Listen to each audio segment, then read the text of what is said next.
Stop me if you've heard this one before. A father arranges the return of a woman who once stabbed his own son just so he can use her as a chess piece against his enemies, and then, when that woman nearly kills his son again, he sits down, blames someone else, and starts planning his next move. That is not a fictional premise made up for shock value. That is the actual storyline unfolding in Genoa City right now, and the next 2 weeks of July are shaping up to be the most volatile stretch this town has seen in years. Because while the patriarch is busy pulling strings, his son is quietly staging what insiders are already calling a revolt. His other son is plotting revenge with a fury that even his own brother says is dangerous, and the matriarch of the family is sitting in a hospital room with bandages over both eyes, being told she has to choose between her husband and her best friend. Welcome back to Soap Pulse. I'm Anderson, and if you love what we do here, smash that like, drop us a comment, and hit subscribe so you never miss a single breakdown. We are going deep today, and trust me, you do not want to look away. The 2-week window ahead of us kicks off one of the hottest summers Genoa City has had in recent memory, packed with hospital scenes, revenge blueprints, family betrayals, and at least one confrontation that has fans genuinely scared for a character's safety. So let me set the stage properly, because if you have not been watching daily, the chaos we are about to discuss is going to feel like it came out of nowhere. The first thing you need to understand is how Genoa City got here. The Abbott family has been at war with the Newman family since practically the day Genoa City was founded. Jealousy, business, women, children, you name it. But this current phase of the war is different because it isn't just boardroom. It got bloody. A woman named Patty, who has a long, deeply disturbing history with Jack Abbott, was somehow brought back into town recently through a chain of events that many fans and critics trace directly back to Victor Newman. Whether Victor bankrolled it, encouraged it, or simply turned a blind eye to it is the question half of Genoa City is asking right now, and the answer is going to define the next several weeks. Publicly available information suggests that Patty made her way back into Jack's orbit and into Diane's life, and the result was catastrophic. She attacked Jack. She nearly killed Diane. Jack ended up in a hospital bed recovering from stab wounds, and the trauma of seeing his ex stalking his family again, well, it has reopened wounds that never fully closed. And now, this week, we are watching Jack lie in that hospital room, drifting in and out of nightmares, haunted by what happened and leaning on the only people he trusts right now. Diane is by his side. She is telling him she loves him and that she wants to be with him forever, and Jack, in a vulnerable moment, actually wonders aloud if he somehow deserved what happened to him because of how badly he treated Patty years ago. Diane shuts that down immediately, but the fact that Jack is even having that thought tells you everything about the kind of psychological damage this man is dealing with. Meanwhile, his niece Abby stops by with advice about her husband Devon, and the scene shifts to soft, warm, healing moments, but only briefly, because underneath all of it, Jack is still having flashbacks to the stabbing, and he is still reminiscing about his late father, John Abbott, which means the show is leaning heavily into legacy, family, and the weight of inherited trauma. Over at the Newman mansion, Ashley and Tracy talk about John too, and Abby sends Jack a smiling selfie to cheer him up. It is almost sweet until you remember what is coming next. Because while the Abbotts are hugging and healing, the Newmans are sharpening knives. And the most dangerous knife in the drawer right now belongs not to Victor, but to Kyle Abbott. According to reports and to what is being teased in promos, Kyle is done. Done watching his parents get hurt, done playing defense, done being the reasonable one in the room. He and Billy have a serious conversation in which Billy gives Kyle enormous credit for literally saving Diane's life, and the two of them also talk about how Billy almost lost Jack, and Billy does something raw here.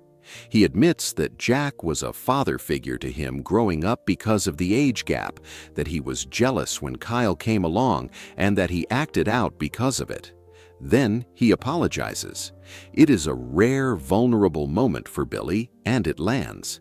But it does not change Kyle's mind.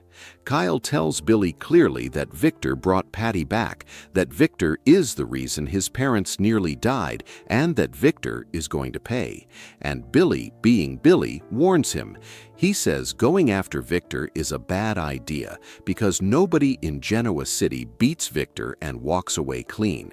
He also says he cannot get involved because he has Sally and their baby on the way, and he is not going to risk that. Kyle understands, but he is not backing down. By the end of this conversation, insiders report Kyle has the bones of a revenge plan, and he is going to execute it whether Billy joins him or not. That plan, fans believe, is going to put him directly in the line of fire, maybe literally. Which brings us to Victor himself. Victor gives Kyle a warning early in the week, and based on the tone of the promos, it is the kind of warning you only give someone when you know they are about to come for you. Which means Kyle may have told Victor exactly what is coming, and Victor, as anyone who watches this show knows, does not sit still when threatened. He escalates. But while Kyle is out hunting his uncle, Adam Newman is fighting a very different battle inside his own family. And this is the storyline insiders are calling the Revolt. Here's what is reportedly happening. Victor, furious that Phyllis gave Newman Media to Billy and that Billy then folded it into Sally Spectra's company, Spectra Charles, has decided to retaliate against the business itself. He is coming at Spectra, and Sally and Audrey look like they are about to take the hit. Victor does not care. Publicly available information suggests that Sally is pregnant, and Adam, who normally can find a way to disagree with Victor and still stay on his good side, has apparently hit a wall. Adam has called out Victor. He has reminded him Sally is pregnant. He has expressed concern about stress causing a miscarriage. He has offered an alternative plan, something he and Chelsea have apparently been working on, and he has asked Victor for 6 months to make it work, with the fallback that Victor can then do whatever he wants if it fails. And Victor's response, according to how the scene is being described, is essentially take it or leave it. That is the moment the revolt begins. That is the moment Adam stops trying to thread the needle between being a loyal Newman son and being a decent human being, and instead starts to actively choose his own path. If Victor pushes Sally's company hard enough, Adam and Billy may end up on the same side of this fight. Two Newmans hunting the same target for different reasons, and that, historically in Genoa City, never ends cleanly.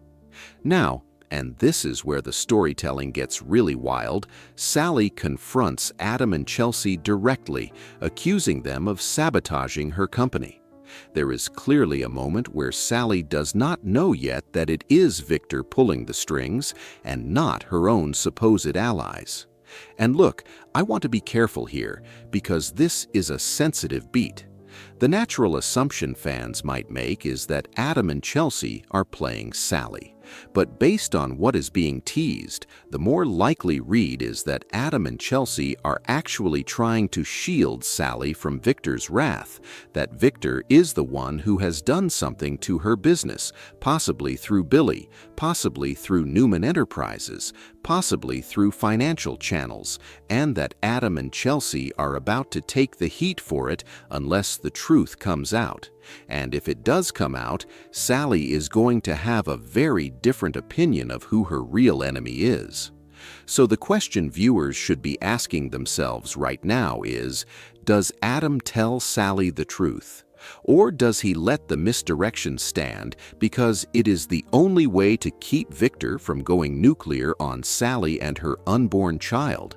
Because the stakes here are not a job, the stakes here are a baby, and that is the kind of moral weight that makes a storyline feel like more than just a soap. While all of that is shaking out in the Newman world, Nikki Newman is sitting in her own private nightmare. She lost her sight, or most of it, as a result of a tumor on her optic nerve. The medical writing has been fuzzy at times because reportedly only one optic nerve had a tumor, but both eyes are still bandaged, and many fans and even some viewers with medical backgrounds have publicly questioned that. But the storyline reality is what it is. Nikki cannot see, and she is being asked to navigate her life, her marriage, and her friendships in total darkness. Victor, the reports suggest, is hounding her for visiting Jack in the hospital. He accuses her of betrayal, and there is a strong possibility that Nikki, bandaged and vulnerable, asks Victor outright about his role in bringing Patty back. If she does, if she confronts him, that is a detonation waiting to happen. Because Victor does not handle being questioned well, and Nikki is not the kind of woman who stays quiet when she feels the people she loves are in danger, but she is also the kind of woman who has spent her entire adult life trying to hold that marriage together. So which side does she choose? Does she choose the husband who keeps making enemies of her oldest friends?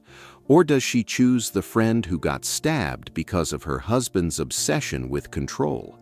That question the show is building toward carefully, and viewers who have been watching for decades know that when Nikki and Victor reach the breaking point, the fallout is never small. Oh, and she does not have a cane yet. Multiple fans and critics online have pointed out that nobody has given Nikki a cane. A blind woman walking around Genoa City, no cane, both eyes bandaged. It is unusual. It is dangerous. And it is the kind of detail that soap doctors, the fans who study this show like a science, are already raising eyebrows about. Either somebody at Genoa City Memorial is dropping the ball on patient discharge, or this is heading toward a fall scene that is going to scare the audience half to death. Now let me take you back to the hospital, because the Jack and Diane reunion is reportedly one of the emotional high points of this 2-week block. Jack and Diane are finally together. He wakes up, she is there. She tells him she is not going anywhere. The relief on his face and the relief on her face is reportedly so palpable that you can feel it through the screen. But the second Jack finds out Nikki is sitting at his bedside, eyes bandaged, also visiting him, things get complicated. Because Victor is going to find out, and Victor does not play well when his wife goes to comfort the man he considers his enemy, and that brings us to the Patty cell. Kyle goes to see Patty in her GCPD holding area. Patty apparently tells him he is not the Abbott she was hoping to see, which is wild because Jack is in a hospital bed recovering from the wounds she gave him. So what exactly was her plan? But Kyle is smart here. He reportedly offers Patty a deal. The pitch, the way it is being described, is to tempt her with the idea of flipping on Victor, on the man he believes actually orchestrated the whole thing, so that Patty does not have to spend the rest of her life behind bars. Kyle is reportedly laying out the case. Victor brought you here, Victor funded the operation, Victor egged you on, Victor uses people and throws them away. All you have to do is say that out loud, in front of the right people, and you walk. Patty, reportedly, is listening. Whether she takes the deal or whether she is the kind of unhinged that no deal can reach is the next big cliffhanger. My personal suspicion, and this is speculation, not reporting, is that Patty ends up back in a padded room, not a state prison, because what Patty did was not rational crime, it was obsession, it was delusion. You do not rehabilitate that with a deal. But I could be wrong, and the show has surprised me before. The other thing this deal does is it puts Victor in a very dangerous corner. If Patty flips, Victor flips with her. If Victor flips, the whole Newman empire shakes, and everyone around him, Victoria, Adam, Nick, Nikki, gets pulled into the blast radius. So the long game here is not just revenge, it is regime change, which is why even people on the Newman side who are not Kyle are suddenly paying attention. Meanwhile, over at Newman Enterprises, Victoria and Claire are reportedly honoring Cole's memory by naming a publishing division after Claire's late father. Cole passed away a little over a year ago on July 3rd of last year, reportedly from Legionnaire's disease, and yes, that detail is not a throwaway. This is the anniversary of his death. That kind of timing in soap writing is never accidental. So expect that beat to land emotionally for longtime fans, and expect Victoria to use this moment to start taking the reins at Newman Enterprises while Victor is distracted. Victoria stepping up is significant for a few reasons. First, it means Victor has decided, or Victor has been forced, to delegate, and Victor only delegates when he is either sick or obsessed with something else. Right now, he is obsessed with destroying Spectra Charles and controlling Nikki. So Victoria at the helm means we are very likely to see her doing Victor's dirty work without his fingerprints on it, which is how Victor has always preferred to operate, and her brothers, particularly Adam, are reportedly not going to be okay with that. The Nick storyline is another pressure point. Nick is reportedly struggling with sobriety. Sharon checks in on him at Crimson Light. Nikki is reportedly extremely worried he is going to relapse because of all the stress he is under. And this is the part where the story goes from plot to psychology. Because relapse does not happen because of one fight. It happens because of accumulated weight. And Nick right now has got his father declaring war on a company his brother's wife runs, his mother blind and being pulled between two men, his sister taking over the company, and his ex-wife popping back into the picture. That is a lot of cleanup to handle while staying sober. And Sharon, understands the math. She has been through this with him before. The question is whether the show is going to put him on the edge and then pull him on the edge and then pull him back, or whether we are about to watch Nick hit rock bottom in real time. My instinct, watching how this storyline is being choreographed, is that the rock bottom is coming. It might not be this 2-week window, but the ladder down is being built right in front of us. And then there is Devon. Lily and Nate are reportedly worried about him, and Abby expresses concerns to Jack earlier in the week about her husband's anger issues. This is not subtle. Devon has a documented history. The last time he gave in to his rage, he assaulted Nate and ended Nate's surgical career. That was a defining moment for the character, and whatever forgiveness storyline followed, it did not erase what happened. So when Lily, Nate, and Abby reportedly get together and push back on Devon's behavior, the question fans are asking is this an anger intervention in the making? Will it calm him down? Or will it tick him off and make things worse? Devon in Fury is a storyline that destroys apartments, not just conversations. The Lily Kane Holden triangle is heating up too. Lily is reportedly falling for Kane again, want Holden in her life, and getting friction from Devon about trusting those two men. Kane talks with Lily at the GCAC this week, and the implication is clear. They are getting much, much closer. Whether Lily's heart belongs to Kane now, or whether the show is setting up a betrayal that no one is ready for, is something the next several episodes are going to clarify. And then there is the Noah-Sienna-Matt triangle. According to the promos, Matt is back up at the Shadow Room talking to Noah and Sienna, and Noah reportedly looks like he is ready to punch Matt in the face. Sienna reportedly looks worried. Audra is reportedly trying to tempt Noah away from Sienna, and Matt is reportedly continuing to push their buttons. So we have got Matt stirring the pot from one direction, Audra from another, and Noah caught in the middle of it. And look, Noah reportedly lashes out this week. That is not idle language. Lashing out, in soap terms, often means something physical happens, something explosive, something irreversible.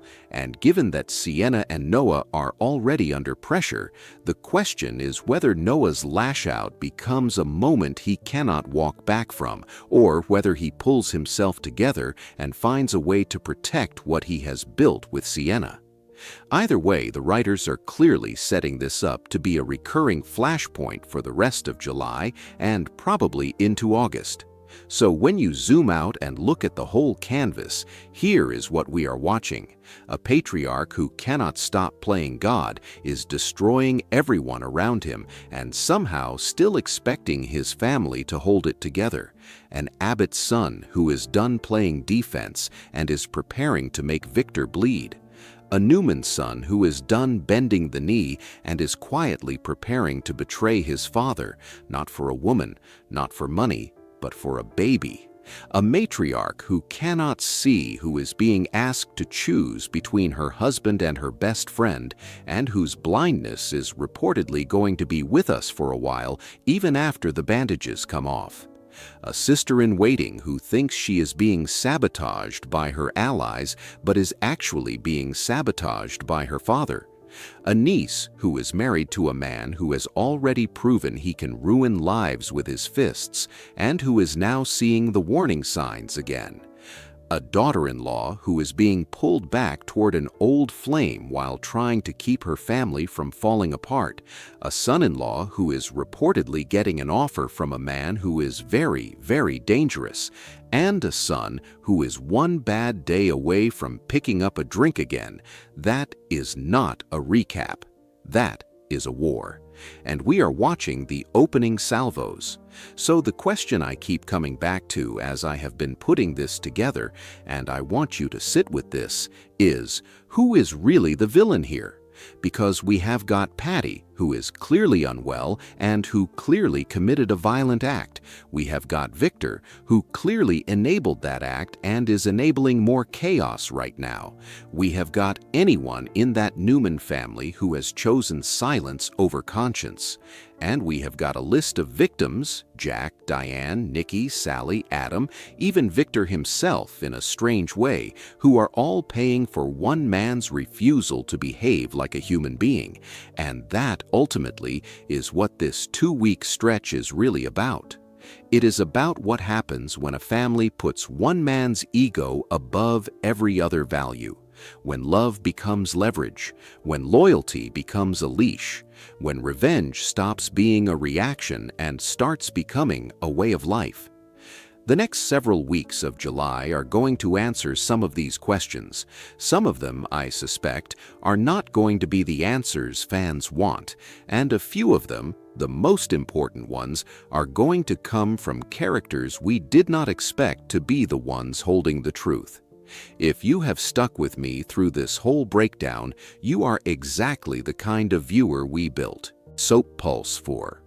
Drop a comment telling me who you think flips first, Patty or Victor, and whether Adam actually goes through with his revolt or backs down at the last minute. Hit that subscribe button if you aren't already following us, share this with a friend who keeps asking you what is going on in Genoa City, and turn on the bell so you do not miss what is coming next. Because the next 2 weeks are not just spoilers, they are the opening chapter of something Genoa City has not seen in a long time. And I, for one, am not looking away. I'm Anderson, this has been Soap Pulse, and I will see you in the next one.